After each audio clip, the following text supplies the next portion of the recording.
Hello everyone, मैं SK Singh, medical counsellor. आज का ये वीडियो काफ़ी इन्फॉर्मेटिव है उन सभी स्टूडेंट के लिए जो नीट पीजी 2022 में काउंसलिंग करने वाले हैं। आज का जो टॉपिक है, जो कि आपको स्क्रीन पे दिख रहा होगा, benefit of last year counselling and this year counselling. Last year के काउंसलिंग के अकॉर्डिंग इस साल 2022 में क्या बेनिफिट मिलने वाला है, क्या नुकसान होगा, क्या नए रूल आएंगे, क्या जो पिछले साल में जिस रैंक पे जो कॉलेज मिला था या फिर जो ब्रांच मिला था क्या इस साल मिल पाएगा या नहीं। तो चलिए मैं डिटेल्स में इसके ऊपर हम लोग डिस्कस करते हैं। पिछले साल क्या हुआ था कि काउंसलिंग में नए रूल आए थे, नए सिस्टम आए थे और काउंसलिंग में काफ़ी डिले भी हुआ था। इसके वजह से स्टूडेंट जज नहीं कर पाए थे, अच्छे से एनालाइज नहीं कर पाए थे, अच्छे से वर्कआउट नहीं कर पाए थे।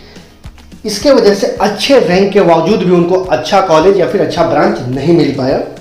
लेकिन वैसे स्टूडेंट भी थे जिनका रैंक इनसे थोड़ा कम था और वो बेस्ट कॉलेज, टॉप के कॉलेज और टॉप के ब्रांच ले बैठे। इसका मेन रीजन क्या था? नए रूल आना और काउंसलिंग को अच्छे तरीके से नहीं परखना। इसके ऊपर हम थोड़ा सा डिटेल्स में जाते हैं, अंदर जाते हैं। इसके बाद आपको 2022 का जो काउंसलिंग हो वो ईजी हो सकता है आप लोगों के लिए। 2021 में नए रूल आए थे और साथ में 2021 के में आपको डीएनबी का काउंसलिंग था, वो भी एमसीसी के द्वारा कराया गया और साथ में एनबी का नया सीट आया था, एनबी डिप्लोमा का। और 2021 के पहले जितने भी काउंसलिंग हुए थे उसमें जो काउंसलिंग अभी तक आप लोगों को पता है कि जितने भी काउंसलिंग होते हैं इंडिया में 2 टाइप्स के होते हैं। आपको जो सीट मिलेगा और 2 टाइप्स के काउंसलिंग से मिलेगा। पहला सेंट्रल लेवल काउंसलिंग और दूसरा state level counselling. Central level counselling में ऑल इंडिया कोटा 50% का सीट होता है जितने भी गवर्नमेंट हैं। इसके बाद डीम्ड यूनिवर्सिटी और सेंट्रल यूनिवर्सिटी, इसके अलावा कोई भी सीट नहीं होते थे पहले 2021 के पहले। इसके बाद आपका स्टेट का काउंसलिंग होता था। इसमें आपको 50% गवर्नमेंट सीट और 100% प्राइवेट सीट होती थी। ये 2 काउंसलिंग होते थे। इसके बाद होता था डीएनबी का काउंसलिंग।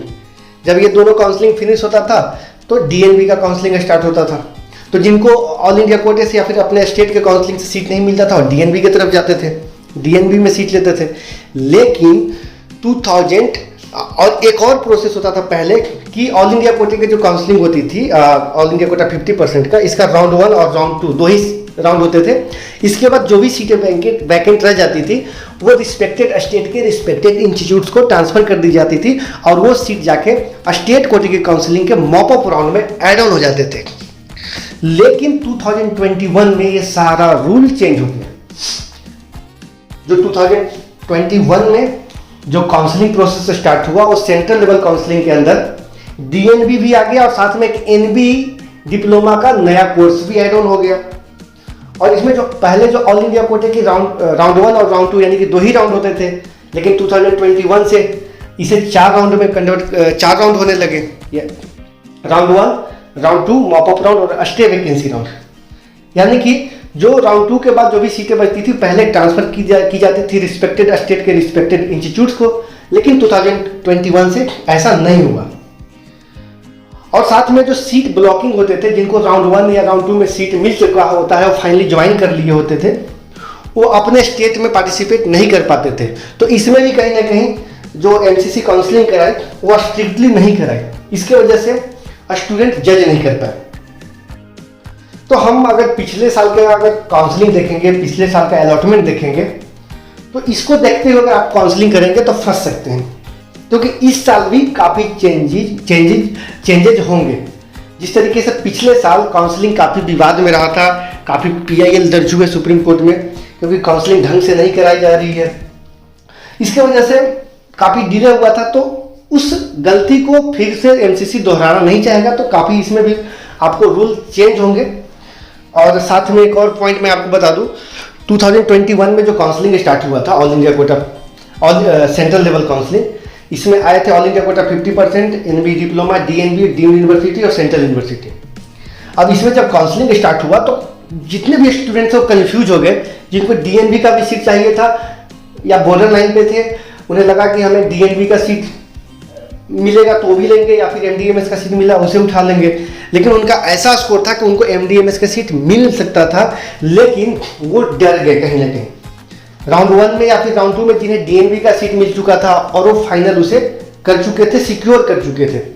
इस कंडीशन में वो मॉपअप में नहीं जा पाए और ना ही स्टे वैकेंसी में चल जा पाए, जो कि इनसे बेटर सीट मिल सकता था। लेकिन इनसे कम स्कोर वाले स्टूडेंट को राउंड 1 और राउंड 2 में जिन्हें सीट नहीं मिला या फिर मिला था वो सीट को छोड़ दिए, फ्री एग्जिट ले लिए और उनको मॉपअप या स्टे वैकेंसी में काफ़ी अच्छा कॉलेज मिल गया था।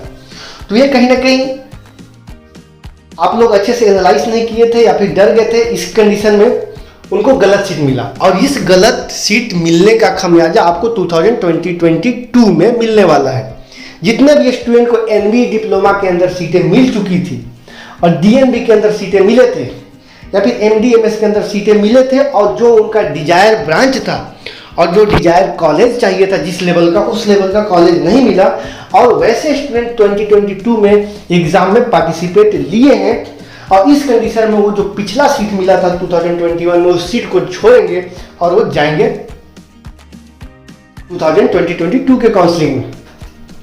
तो इस कंडीशन में वो जितने भी स्टूडेंट को पहले सीट मिला था 2021 में वो डिसकंटिन्यूअस बॉन्ड को पे करते हुए 2022 में जाएंगे। तो इस कंडीशन में जितने भी स्टूडेंट को पिछले साल सीट मिला था और छोड़ना चाहते हैं वो सीट को ये ब्लॉक करेंगे, यानी कि पिछले साल जो सीटें इनको मिले थे वो सीट आपको बर्बाद हो जाएंगे, वेस्ट हो जाएंगे। और दूसरी प्लस पॉइंट ये भी है कि इनको भी मानना सही है क्योंकि इनको जो सीट मिलना चाहिए था वो सीट नहीं मिला है। कहीं ना कहीं एमसीसी की गलती थी, कहीं ना कहीं उनका जो नया नीति नया रूल आया था उनकी गलती थी, इनकी कोई गलती नहीं है क्योंकि इनका उतना अच्छा रैंक आया था, जो ब्रांच मिलना चाहिए था वो ब्रांच से वंचित रह गए। तो कहीं ना कहीं ये पार्टिसिपेट कर रहे हैं तो गलत नहीं है, बिल्कुल सही है। और एक और प्लस पॉइंट हुआ था कि जब काउंसलिंग स्टार्ट हुआ था तो राउंड 1 राउंड 2 मॉपअप राउंड में और मॉपअप राउंड में करीबन काफ़ी दिन तक रजिस्ट्रेशन पोर्टल को ओपन किया गया था। कई बार रजिस्ट्रेशन पोर्टल को ओपन किया गया था सेंट्रल लेवल काउंसलिंग का और कुछ स्टेट का भी। तो इसके वजह से क्या हुआ था कि जो सेंट्रल लेवल काउंसलिंग हुआ था जिसको एमसीसी कंडक्ट कराई थी, इसका जो कट ऑफ था वो स्टेट से भी नीचे रहा था, लेकिन कुछ स्टेट का cut off central level counselling से भी ऊपर रहा था। इसका मेन रीजन यही था कि रजिस्ट्रेशन का जो लिमिट है उसको बढ़ा दी गई थी, कई बार रजिस्ट्रेशन पोर्टल को ओपन किया गया था और स्टे वैकेंसी राउंड था, इसमें फ्रेश चॉइस फिलिंग का ऑप्शन नहीं दी गई थी। जो स्टूडेंट राउंड 1 मॉपअप राउंड में चॉइस फिलिंग किए थे उसी चॉइस के अकॉर्डिंग उनको सीट अलॉट की गई थी। तो ये भी कहीं ना कहीं वजह रहा था जिसकी वजह से स्टूडेंट को थोड़ा काउंसलिंग समझ में नहीं आया और लगभग 1400 सीट था, 1456 सीटें थी वो वेस्ट हो गई थी। तो अब यहाँ पे हम फाइनल पॉइंट पे आते हैं कि 2022 का जो काउंसलिंग होगा इसमें काफ़ी नए रूल आएंगे। बात को यहाँ पे आप समझिए, फाइनल जो पॉइंट है उसको समझिए। इस बार नए रूल आएंगे, हो सकता है एनएमसी का बिल लागू हो इस साल। अगर एनएमसी का बिल इम्प्लीमेंट कर दी जाएगी तो ये कहीं ना कहीं आप लोगों को काउंसलिंग को थोड़ा पिछले साल से अलग कर सकता है। और ईडब्ल्यूएस का क्राइटेरिया जो सुप्रीम कोर्ट में जो लिमिटेशन को लेकर जो केस चल रहा है, अगर इम्प्लीमेंट होता है, अगर सुप्रीम कोर्ट अलग गाइडलाइन देती है तो इसका भी थोड़ा सा इम्पैक्ट पड़ सकता है। और दूसरी प्लस पॉइंट ये होंगे कुछ सीट भी बढ़ने वाले हैं क्योंकि जब एनएमसी का बिल इंप्लीमेंट होगा तो वहां पे साफ जब ड्राफ्ट बना था, ड्राफ्ट जब पब्लिश कर दी गई थी उसमें बताया गया था कि सीट भी इंक्रीमेंट होगी। तो इस कंडीशन में आप लोग पिछले साल के अकॉर्डिंग नहीं चल सकते, खास करके जब एनएमसी का बिल आ जाएगा तो बिल्कुल नहीं कर सकते हैं।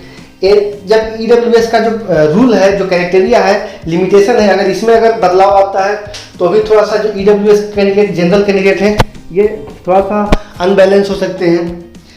लेकिन अगर ईडब्ल्यूएस का सेम क्राइटेरिया हो और एनएमसी का बिल अगर इम्प्लीमेंट नहीं होती है तो इस कंडीशन में भी आपको काउंसलिंग पिछले साल के कंपैरिजन में अलग होने वाला है। पिछले साल के कंपैरिजन में अलग होने वाला है। तो मेरा ये वीडियो बनाने का मेन मोटिव ये था कि आप किसी पार्टिकुलर स्टेट या फिर किसी पार्टिकुलर काउंसलिंग के ऊपर डिपेंड नहीं होना है। जैसे आप पिछले साल का सेंट्रल लेवल काउंसलिंग देखे और जो कट ऑफ देखे, उस कट ऑफ में आपके रैंक तक सीट मिल रही थी, लेकिन आप सिर्फ सेंट्रल लेवल काउंसलिंग किए, स्टेट का काउंसलिंग नहीं किए, और पता चला कि कट ऑफ थोड़ा हाई चला गया और आपके स्टेट का कट ऑफ लो चला गया, यानी कि आपके स्टेट में सीट मिल रहा था और आपने किया नहीं, या फिर जो कॉलेज आपको मिलना था वो कॉलेज को आपने सिलेक्ट नहीं किया क्योंकि आपने जो पिछले साल का कट ऑफ देखा था उसमें आपके स्कोर पे कुछ और कॉलेज मिल रहा था, और जो कॉलेज मिल रहा था वो कॉलेज आपको इस साल नहीं मिला, कुछ और कॉलेज मिलने वाला था। या फिर आपको अपने स्टेट से सीट नहीं मिलने वाला था, सेंट्रल लेवल काउंसलिंग से सीट मिल रहा था अच्छा सीट, लेकिन आप अपने ही स्टेट पे काउंसलिंग किए, इस कंडीशन में भी आप फंस सकते हैं। तो आप जब भी काउंसलिंग करें तो राउंड 1 के जब काउंसलिंग करेंगे उस समय आपको कंप्लीट जो काउंसलिंग का प्रोसेस है या फिर जो काउंसलिंग का जो सिस्टम है वो समझ में आ जाता है कि अब आपको कहाँ मिलेगा। राउंड 1 होते ही आपको समझ में आ जाएगा कि आपको कहाँ सीट मिलेगा, क्या सेंट्रल लेवल से मिलेगा या फिर स्टेट से मिलेगा, क्या गवर्नमेंट मिलेगा, प्राइवेट मिलेगा, डीम्ड मिलेगा, एनबी डिप्लोमा लेना पड़ेगा, वहीं पे आपको फाइनल हो जाएगा। लेकिन इसके लिए आपको एक अच्छा वर्कआउट करना पड़ेगा। काउंसलिंग का मतलब ही होता है वर्कआउट। अगर काउंसलिंग का मतलब होता है आपके रैंक पे अच्छा कॉलेज और अच्छा ब्रांच मिलना, या फिर आपका जो डिजायर ब्रांच के साथ साथ एक अच्छा कॉलेज मिल जाना। नहीं तो अगर आप अच्छा वर्कआउट नहीं किए हैं तो पिछले साल की तरह ही जो स्टूडेंट को जो सीट चाहिए था और जैसा रैंक था वैसा सीट नहीं मिल पाया था, वैसा कॉलेज नहीं मिल पाया था। तो हम नहीं चाहते कि आप लोग ये गलती को दोहराएं, इसलिए मैं ये वीडियो बनाया था। फिलहाल के वीडियो में इतना ही। Thanks for watching.